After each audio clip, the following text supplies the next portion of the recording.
caros alunos, tudo bem? Sejam muito bem-vindos a mais uma videoaula do meu canal. Eu sou o professor Rodrigo Resch e na aula de hoje nós vamos falar um pouquinho sobre memórias semicondutoras. Vocês vão ver que eu estou fugindo um pouquinho com relação aos temas anteriores, então se você olhar no meu canal, eu tenho alguns cursos sobre microcontroladores, sobre microprocessadores e hoje eu vou falar especificamente sobre memórias.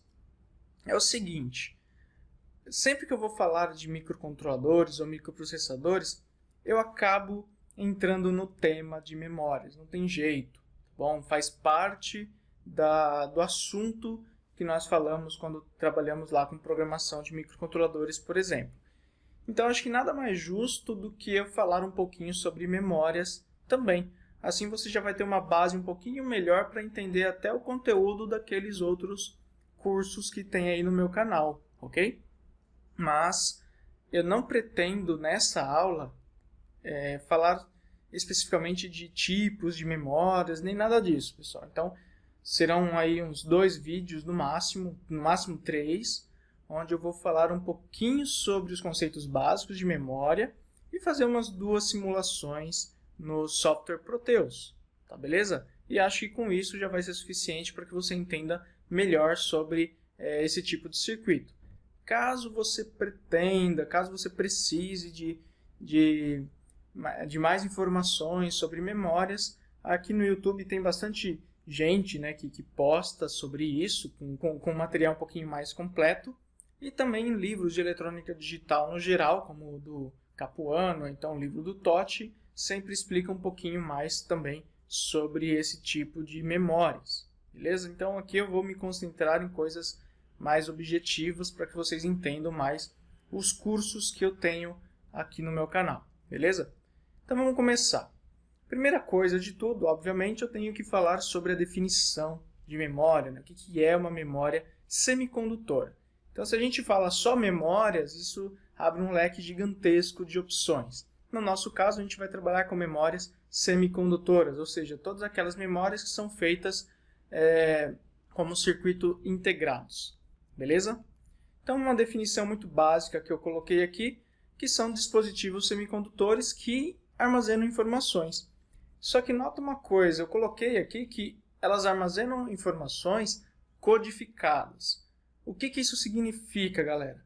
Essas informações que são gravadas dentro da memória, na verdade é um monte de dados binários, é um monte de número binário, que é como um computador, por exemplo, ele consegue processar todas as suas informações. Mas se eu tenho um monte de informação binária, como que eu consigo definir o que é um número, o que é uma letra? Isso, na verdade, vai depender da sua aplicação. Se a gente pensar no computador, por exemplo, se eu estiver trabalhando com o aplicativo da calculadora, eu sei que o que eu estou armazenando numa determinada posição de memória é um número. E aquele número ele precisa ser utilizado aí para realizar um tipo de cálculo, por exemplo. Tá ok? Agora, se eu estiver trabalhando com um editor de texto, aí a história muda, porque eu estou utilizando a mesma memória, só que o que eu estou armazenando nela agora são caracteres. Tá bom? Então, isso tem que ficar muito claro para vocês que, às vezes, os dados que são gravados dentro da memória, eles são iguais. Só que o programa que faz a leitura dessa memória, ele consegue decodificar. Bom, se for um programa de edição de texto, ele sabe que o que ele está lendo é texto. Se for uma calculadora, ele sabe que o que ele está lendo ali é um número, é uma operação aritmética.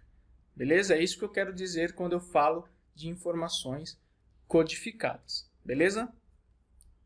Depois disso, a gente fala um pouquinho sobre as principais nomenclaturas que envolve aí quando nós trabalhamos com memórias. Nesse caso, a gente vai trabalhar com 2 nomenclaturas básicas. Tá? A primeira, muito óbvia, que é a dados. Então, o nome dados vai aparecer muito daqui para frente, que toda informação que a gente grava na memória é um dado. E esse dado ele tem ali um determinado tamanho. Tá? É um dado de 4 bits, de 8 bits, de 16 bits. Aí vai depender bastante da memória que nós estamos utilizando. Bom, se eu tenho uma informação que precisa ser gravada em algum lugar da memória, eu preciso identificar também em que lugar da memória que eu vou gravar essa informação. E isso é extremamente importante. Então, nós damos ali o endereço da memória. Ou seja, eu tenho uma determinada informação, preciso guardar na memória em que lugar? Então, eu escolho o endereço da memória. Se eu tenho uma memória de 16 posições, por exemplo, eu, sei lá, escolho lá a posição 15 e pego o meu dado e guardo na posição 15. Tá certo? Então, a ideia é mais ou menos essa. Então, nós vamos falar, uma memória sempre tem que ter, obrigatoriamente, um endereço e um dado. Beleza? Então, nunca esqueça dessas duas informações.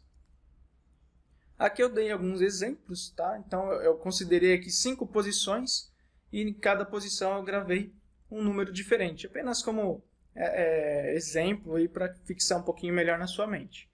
Então, digamos que eu pegue o endereço 0 da minha memória, ou seja, gavetinha 0, vamos fazer uma analogia aqui bem simples da memória com um gaveteiro, por exemplo.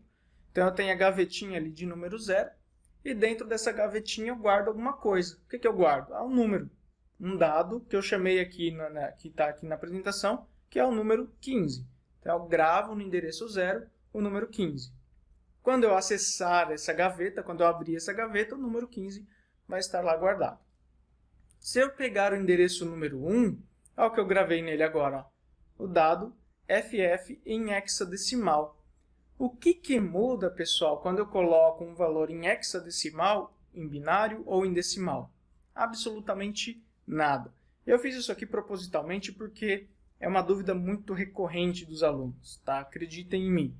O pessoal confunde, acha que o fato de eu representar de uma forma, representar em hexadecimal, por exemplo, é diferente de representar um valor em decimal. E na verdade não é a mesma coisa.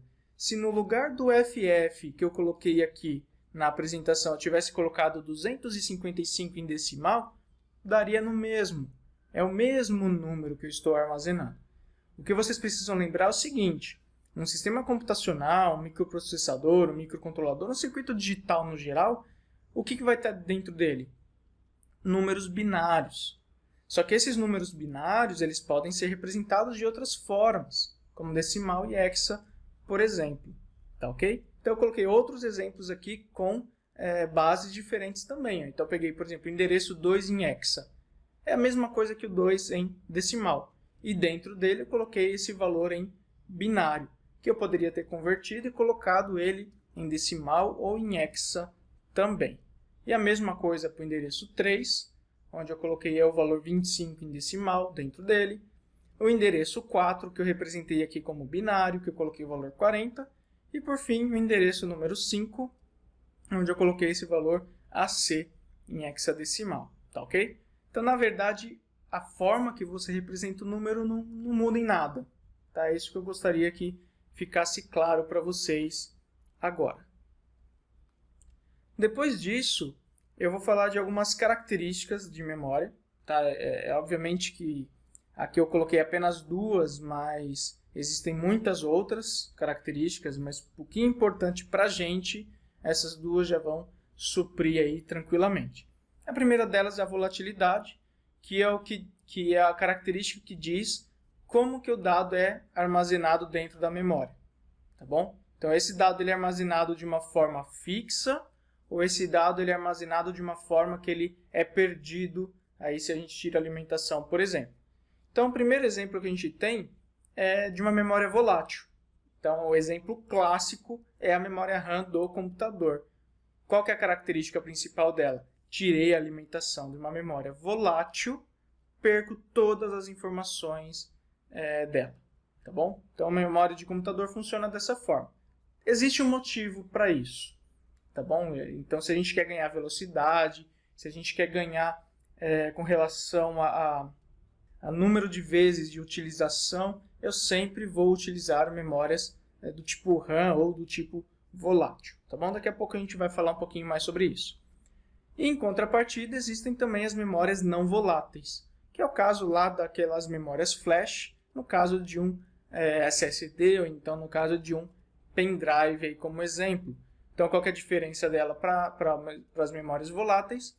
Tiro da alimentação, aquela informação ela permanece dentro daquela memória.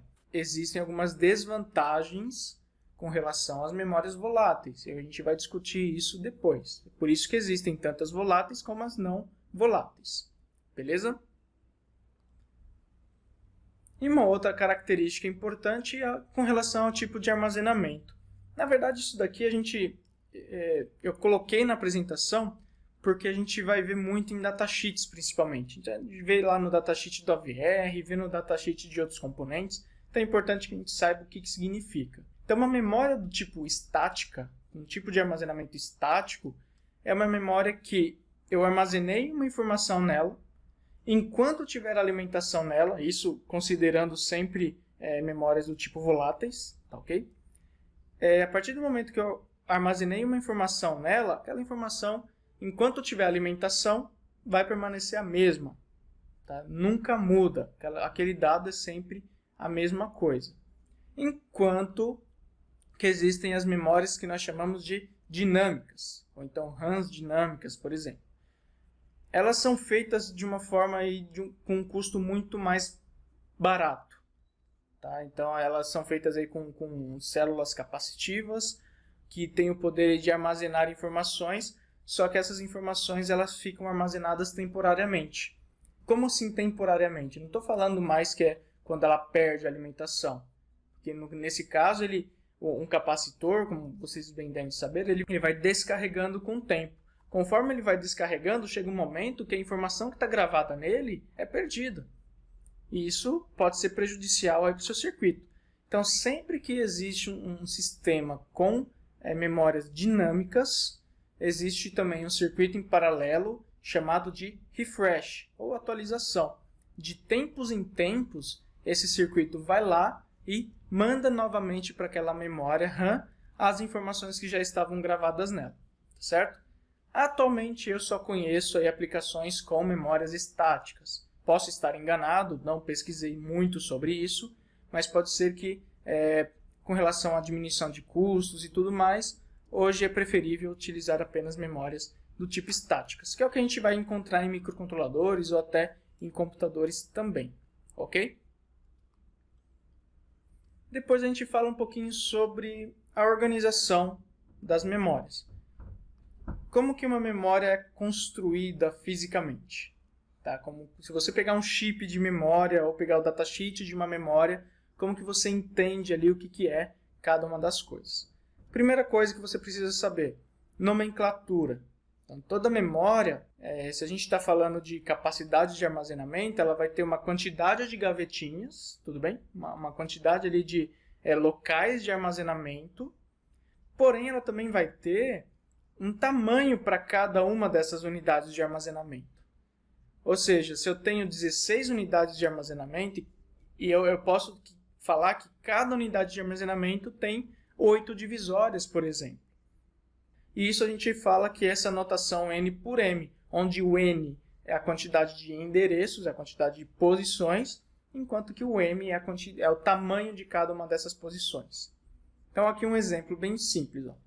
Eu tenho ligado na memória, primeiramente, um barramento de dados, que é o representado aí pela letra M, que é a quantidade de bits de cada endereço. Note que esse barramento de dados ele tem uma seta para os dois lados. Nós falamos que esse é um barramento bidirecional. O que isso significa? Os mesmos fios, os mesmos bits que eu utilizo para gravar a memória, pegar uma informação externa e mandar para dentro da memória, é o mesmo barramento que eu mando uma informação de dentro da memória para fora dela. Beleza? Espero que isso tenha ficado claro. São os mesmos fios. Tá? Isso é feito dessa forma para economizar até o tamanho do componente. Se a gente fosse ter dois barramentos, um para entrada de dados e um para saída, o nosso componente ficaria gigantesco. Não faz muito sentido. Tudo bem? Na sequência, nós temos o barramento de endereços. Barramento de endereços, sim, ele é unidirecional. Nota que a setinha dele está só apontando para dentro da memória. Ou seja, esse barramento ele simplesmente indica para a memória qual que é o endereço que o determinado dado que está no barramento de dados vai ser gravado ou lido. Ou seja, eu quero gravar no endereço 5 da memória. Coloco o 5 lá no barramento de endereços e coloco o dado que eu quero no barramento de dados, certo? E quem que faz todo esse controle? Agora eu vou fazer a leitura da memória, então agora eu vou fazer a escrita da memória. Quem é responsável por isso é o barramento de controle. Então esse barramento de controle, na verdade, ele varia muito de tipos de memórias. Então tem memórias que o barramento de controle é bem simples, e tem memórias que o barramento de controle já é um pouquinho mais complexo, um pouquinho mais chato, com um número de bits um pouquinho maior. Tá? Até no próximo vídeo, quando eu for fazer uma simulação, isso vai ficar bem claro para vocês. Próximo é falar um pouquinho sobre o tamanho das memórias. Então sempre que vocês vão utilizar uma memória, ou seja uma memória standalone, só o CI da memória, ou então seja uma memória interna de um microcontrolador, por exemplo, vocês vão ver essa notação. Então, o que isso significa? A primeira que eu coloquei ali, são 32 posições, cada posição tem 8 bits de dados. O segundo, eu tenho 128 gavetinhas, e cada gavetinha da minha memória possui 8 bits, 8 divisórias. Outro, tenho 1K de gavetinhas, e cada gavetinha tem 4 bits. Pessoal, agora eu cheguei num ponto que alguns alunos também confundem. Se você leu agora esse 1K como 1000 posições de memória, isso está errado. Que sempre que a gente trabalha com eletrônica digital, sempre que a gente trabalha com sistemas digitais, a gente não está trabalhando na base decimal. Ou seja, o K, o mega, por exemplo, não vale 1 milhão. Aqui ele vale sempre com relação a múltiplos de 2 elevado a alguma coisa, não 10 elevado a alguma coisa. Por exemplo, 10 a terceira, a gente sabe que é 1000. Só que 2 elevado a 10, que seria o nosso 1K para eletrônica digital, para sistemas digitais, ele equivale a 1024 posições. Tá? Então, naquele exemplinho ali que eu coloquei de 1K por 4, são 1024 posições, cada posição com 4 bits. Tá ok? O outro exemplo ali, 64K. Significa que são 64 vezes 1024 posições, que vai dar 65.536 posições. Beleza? Então, sempre que a gente trabalha com sistemas digitais, coloquem isso na mente, a gente vai trabalhar na base 2. Base 2 não vai ter o K como 1000, ou o mega como 1 milhão, nem nada disso. Nesse caso, nosso mega equivale a 1024 vezes 1024. Tá ok? Então, quando você vê tamanho de HDs, de computadores e tudo mais, funciona aí da mesma forma. Certinho? Quando eu tenho uma quantidade X de posições e eu quero descobrir o número de bits daquela memória, então eu posso seguir essa dica aqui. Na verdade, é um cálculo muito simples. Para quem lembra um pouquinho de logaritmo que aprendeu na escola, deve lembrar da propriedade da mudança de base. Então, é simplesmente um cálculo básico. Se você tem uma calculadora que você possa escolher a base do log, é muito simples. Você vai colocar lá o log da quantidade de endereços na base 2. Você já vai descobrir diretamente qual que é a quantidade de bits que eu tenho para endereçamento daquela quantidade de posições. Fácil. Mas a maioria das calculadoras, elas possuem apenas log da base 10. Quando eu tenho um log só na base 10 e eu quero fazer uma mudança de base, eu utilizo essa equaçãozinha aí, né? Onde eu coloco o log da base 10 do endereço que eu quero, do número de endereços que eu quero, dividido pelo log da base 10 de 2, que é a nova base que eu quero. Tá bom? Então, um exemplo aqui embaixo. Eu tenho uma memória de 64K, ou seja, 65.536 posições. Quantos bits eu preciso para endereçar todas essas posições? É só fazer um cálculo basicão aí, que a gente chega no número de 16 bits. 2 elevado a 16 dá esse valor, tá ok? Então, basicamente é isso. É só uma dica para ficar um pouco mais fácil na hora de você entender a questão do número de bits de endereçamento de uma memória, tá ok? A capacidade total da memória, isso é importante, depois eu vou mostrar isso no datasheet para vocês. é com relação à quantidade total de bits que existe dentro de uma memória. Então, a gente sabe o número de posições e a gente sabe qual que é o tamanho de cada uma dessas posições. Tá, mas no total, quantos bits eu consigo armazenar? Basta a gente multiplicar os dois. Então, é muito comum nós pegarmos memórias que vai estar falando assim, essa memória, a capacidade total dela é de 4.096 bits. Que foi o exemplo que eu citei aí. Só que 4.096 bits, eu posso ter vários casos. Eu posso ter uma memória de 1K por 4, eu posso ter uma memória de 512 por 8. Enxergam que a quantidade total de bits é a mesma, só que a quantidade de endereços e o tamanho de cada endereço muda? Isso pode acontecer, tá bom? No caso do AVR, por exemplo, cada posição da memória flash dele é de 16 bits, não de 8 bits, como é tradicionalmente aí nas outras memórias. Beleza? Então é mais um exemplo aí, que é uma informação que vocês encontram bastante em folhas de dados.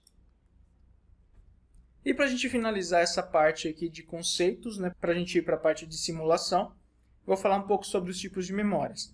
Galera, de uma forma muito objetiva. Quer saber mais detalhes sobre os tipos de memórias? Você pode procurar em outras fontes, tá ok? Então vamos lá. O primeiro tipo de memória que eu vou falar, ela vem da família de memórias chamadas ROMs. Memória ROM a gente chama aí Read Only Memory. Tá? Na verdade é uma família. Memória ROM, na verdade, é uma coisa antiga, então acabou ficando esse nome, mas não significa que as memórias de hoje elas são apenas de leitura, como é o caso da ROM. A ROM era aquelas memórias antigas, principalmente de BIOS, de computadores antigos, que você não poderia regravar. Você só poderia fazer a leitura daquela memória. Ela é gravada em fábrica e tudo mais. Dificilmente a gente encontra aplicações com esse tipo de memória hoje, tá bom? Então a gente ainda tem alguns outros exemplos. Então tem a PROM, que é a ROM programável, que o usuário poderia programar pelo menos uma vez. Tem a EPROM. Então a EPROM é uma memória que é apagada com luz ultravioleta. Daqui a pouco eu vou mostrar uma imagem que talvez vocês até conheçam, já tenham visto alguma vez. Tem a memória E2PROM, ou EEPROM, e a memória flash. Essas duas últimas são muito comuns atualmente. Então, todo microcontrolador, por exemplo, tem das duas. Tem a memória flash, que é para programa, e tem a memória E2PROM, que é para dados não voláteis. Quais são as características desse tipo de memória aí? Bom, primeiro que todas elas são não voláteis. Acho que isso até ficou claro, né? Você pode tirar a alimentação dela, que ela vai manter as informações salvas. O acesso de todas elas é aleatório. Então, eu acabei não explicando com relação aos tipos de acesso aqui, né, que tem o acesso sequencial e aleatório, mas todas as memórias semicondutoras, elas trabalham com um tipo de acesso aleatório.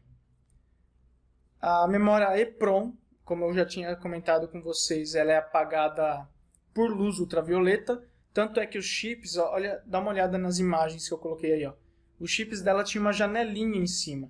Essa janelinha, essa parte de dentro, ela que é a memória. Tá? De resto é só encapsulamento, não tem mais nada. Só os fiozinhos interligando os terminais. E ela tem essa janelinha porque você, para apagar essa memória, obrigatoriamente precisaria de um apagador com luz ultravioleta. Então são umas caixinhas com uma luz ultravioleta dentro. Colocava a memória por uns 10, 15 minutos, ela apagava as informações. Tá bom? E em equipamentos, geralmente essa memória ela vinha com uma etiqueta em cima, justamente para não apagar, por exemplo, quando ficasse no sol, nem nada disso.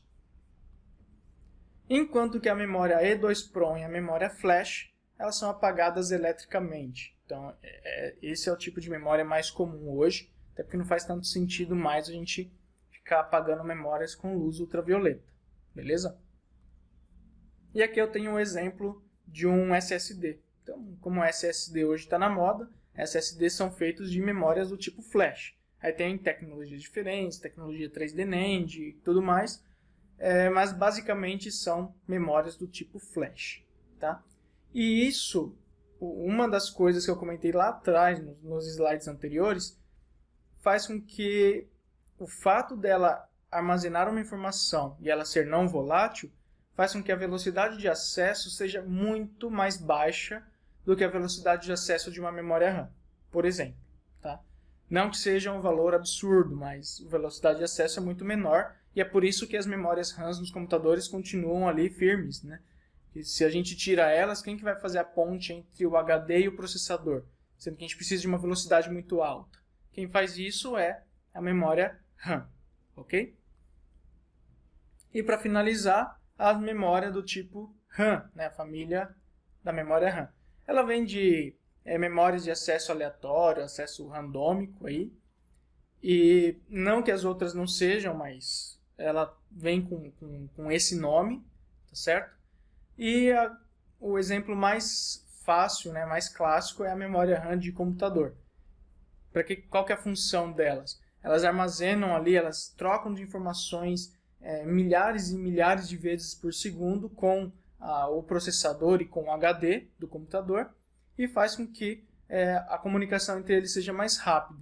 Então a ideia da gente ter uma memória RAM dentro do computador é que a velocidade é mais rápida e não existe limite de escritas nela, que é o caso da memória flash. Nós temos lá um limite de, de escrita de algumas milhares de vezes ou milhões de vezes. A memória RAM não tem esse problema, certo? É uma memória volátil, acesso aleatório, como o próprio nome já diz, é desenvolvida com circuitos sequenciais, nada mais do que flip-flops, vocês devem conhecer, e a velocidade de acesso é muito maior do que das memórias ROMs. Memória flash e memória 2PROM, aí, resumidamente. Tá bom? Elas são muito mais rápidas e no próximo vídeo eu vou mostrar para vocês o datasheet disso daí. Beleza? Galera, então vou ficando por aqui desse primeiro vídeo. Espero que tenha ficado claro essas ideias com relação a memórias. Como eu falei, é uma coisa mais básica e mais genérica, bem mais objetiva. E no próximo vídeo eu vou fazer uma simulação com dois tipos de memórias para vocês no Proteus. E aí talvez fique um pouquinho mais clara as diferenças aí com relação a esses dois tipos. Beleza? Então até daqui a pouco.